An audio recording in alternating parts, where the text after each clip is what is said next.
Hello guys, ഇന്നൊരു small റെസിപ്പിയാണ്. Dinner recipe എന്ന് പറയാം. പൊട്ടറ്റോ ബ്രോക്കലിയും വെച്ചിട്ട്. സോ പൊട്ടറ്റോ രണ്ടെണ്ണം എടുത്തിട്ടുണ്ട്. ഇതൊരു മീഡിയം സൈസിൽ കട്ട് ചെയ്യുക. ബ്രോക്കലി ഞാൻ ചൂടുവെള്ളത്തിൽ ഉപ്പിട്ട് വേവിച്ചതാണ്. അതിനുശേഷം ഒരു 5 മിനിറ്റ് ഐസ് വാട്ടറിലും സെറ്റ് ചെയ്തു.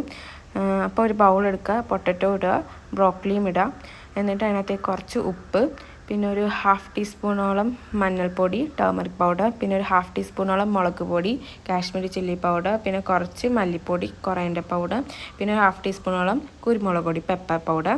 എന്നിട്ടൊന്ന് പൊട്ടറ്റോയിലും ബ്രോക്കലിയിലും പിടിക്കുന്ന രീതിയിൽ മിക്സ് ചെയ്യുക. കൈ കൊണ്ട് മിക്സ് ചെയ്ത് ബ്രോക്കലി പൊടിഞ്ഞു പോകും. സോ എയർ ഫ്രയറിലാണ് ഞാൻ ഫ്രൈ ചെയ്യുന്നത്. അതുകൊണ്ട് എയർ ഫ്രയർ മോൾഡിലേക്ക് ഞാൻ ആഡ് ചെയ്യണേന്. നിങ്ങൾക്ക് ഇത്ര മസാല വേണ്ടെങ്കിൽ സോൾട്ടും പെപ്പറും കുരുമുളകും ഉപ്പും വെച്ചിട്ട് നിങ്ങൾക്ക് ഉണ്ടാക്കാവുന്നതാണ്. ഇവിടെ ടേസ്റ്റിന് വേണ്ടിയിട്ടാണ് ഇത്ര മസാലാസ് ആഡ് ചെയ്തത്. സോ ബട്ടർ ഇടുക, ചോപ്ഡ് ആയിട്ടുള്ള ഗാർലിക്, വെളുത്തുള്ളി ഉണ്ടല്ലോ ചെറുതായിട്ട് അരിഞ്ഞത്, പിന്നെ ചതച്ചമുളക് ഇട്ടിട്ട് എയർ ഫ്രയറിൽ സെറ്റ് ചെയ്യാൻ വെച്ചേക്കുന്നത് for 50 minutes and 160 degree 15 minute.